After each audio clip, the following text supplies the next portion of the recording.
Anak, ako natutuwa at nakasama-sama kayong tatlo ngayon dito dahil meron akong importanteng sasabihin. Gusto kong ipakilala sa inyo ang magiging bago niyong ina, si Monet. Hi guys, nice meeting you. Dad, can we talk first? Usap muna tayo, please. Sige. Sweetheart, Monet, maaari bang mupo ka muna doon, ha? Sige.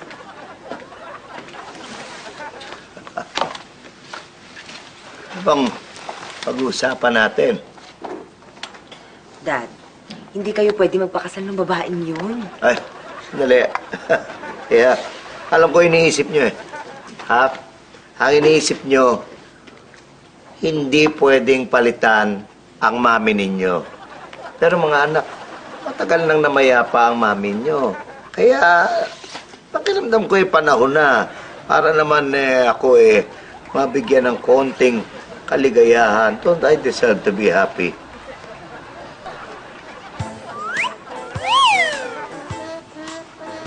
Dad, di naman yun yung dahilan. Ha? Lulukuhin ka lang yung babaeng yan. At ano lulukohin? Hindi.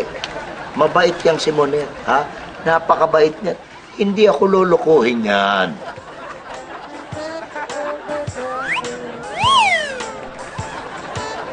Dad, Ano ba? Huwag ka magbulag-bulagan, pipirahan ka lang yan. Anong peperahan? Anak, hindi ako naniniwalang peperahan ako ni Monet. Mahal na mahal ako niyan. At saka, ano ngayon? Kung siya binigyan ko ng bagong bahay, ng bagong kotse, at mga alahas, kahit gano'n yung sitwasyon, anak, hindi humingi ng pera sa akin yung si Monet kasi mahal niya ako. Hindi niya ako peperahan.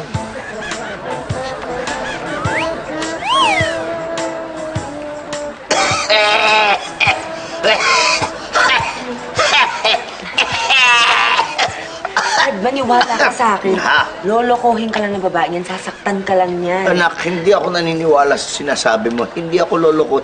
Hindi ako sasaktan ni Monet. Anak, lolokohin niya ba ako?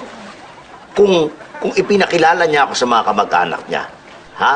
Hindi siya manloloko. Pinakilala niya ako sa mga kamag-anak niya. Pinakilala ka niya na sa kamag-anak niya? Oo. Meron siyang pinsan, si Marcy. Itong si Marcy, mahirap. Pero sila, close na close. At alam mo, hindi magagawa ni Monet na maging close sa isang pinsan na kagaya ni Marcy kung siya ay hindi mabuting tao. Kaya nasisiguro ko, maganda ang hangarin sa akin ni Monet. Seryoso siya sa akin. Mahal na mahal niya ako. Sobra kayong makapaghusga eh. Dad, mukhang mabait nga na tao si Monet. Sorry, Dad, kung masyado namin siya pinaghusgahan kagad. Oo nga, Dad. Sorry kung medyo gumaya pa ako. Sorry din, Dad. Mukhang mahal ka naman talaga niya. Alam niyo mga anak, hindi kayo kailangang mag-sorry sa akin. Wala naman kayong kasalanan sa akin eh. Mag-sorry kayo kay Monet. Dad, sino yung lalaki? Iyan yung sinasabi kong kamag-anak niya. Yung pinsan niya, si Marcy. Oh, nakita niyo naman oh. Close na close sila.